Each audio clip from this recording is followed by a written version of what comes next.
ಇವತ್ತು ಬೆಳಗ್ಗೆ ನಾವು ಮನೇಲಿ ಕ್ರಿಕೆಟ್ ಆಡ್ತಾ ಇದ್ವಿ. ಕರೆಕ್ಟಾಗಿ ಬೌಲಿಂಗ್ ಮಾಡಿಲ್ಲ ಅಂತ ನನ್ನ ತಮ್ಮ, ಸರಿ ಬಿಡು ನಾನೇ ಆಡ್ಕೊತೀನಿ, ನಿನಗಿಂತ ಬೆಟರ್ ನಾನು ಒಬ್ಬನೇ ಆಡೋದೇ ಬೆಟರು ಅಂತ ಹೇಳ್ಬಿಟ್ಟು ಬಾಲ್ ಕಿತ್ಕೊಂಡ್ಬಿಟ್ಟ. ಸರಿ ಆಯಿತು ಬಿಡು ನೀನು ಆಟ ಆಡ್ಕೊ ಅಂತ ನಾನು ಬಂದೆ ಸ್ಟುಡಿಯೋಗೆ. ಆ್ಯಂಡ್ ಇದೇನು ಅಂದರೆ ತ್ರಾಯಿಂದ ನನ್ನ ಹೇರ್ ಫಾಲ್ಗೆ ಅಂತ ಕಿಟ್ ತರಿಸಿದ್ದೆ.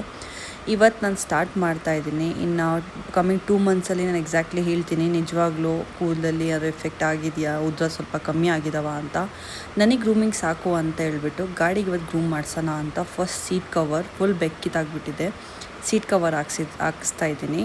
ಅದಾದಮೇಲೆ ಗಾಡಿಗೆ ಸ್ವಲ್ಪ ಕ್ಲೀನಿಂಗ್ ಮಾಡ್ಸೋಣ ಅಂತ ವಾಷಿಂಗ್ ಕರ್ಕೊಂಡು ಹೋದೆ. ಆವಾಗ ನನಗೆ ಸ್ವಲ್ಪ ಅನ್ನಿಸ್ತು, ಯಾಕೆಂದರೆ 4 ಸತಿ ಆಲ್ರೆಡಿ ಪಂಚರ್ ಆಗಿಬಿಟ್ಟಿತ್ತು. ಸೊ ಹಿಂದೆಗಡೆ ಟೈರ್ ಚೇಂಜ್ ಮಾಡಿಸ್ಬಿಟ್ಟಿದ್ದೀನಿ. ಆ್ಯಂಡ್ ಜೊತೆಯಲ್ಲಿ ನಾನು ಹಳೆ ಟೈರ್ನ ತೊಗೊಂಬಂದಿದ್ದೀನಿ ವಾಪಸ್ಸು. ಮೆಜರ್ ಮಾಡ್ತೀವಲ್ಲ ಆ ಸ್ಕೇಲ್ ಸ್ವಲ್ಪ ಓಲ್ಡ್ ಸ್ಕೂಲ್ ಆಯಿತು ಅಂತ ಈ ಹೊಸ ಮೆಜರಿಂಗ್ ಟೇಪ್ ತರಿಸಿದ್ದೀನಿ. ಇದು ಕ್ವೈಟ್ ಚಿಕ್ಕದು ಇದೆ ಆ್ಯಂಡ್ ಕ್ಯೂಟಾಗಿದೆ.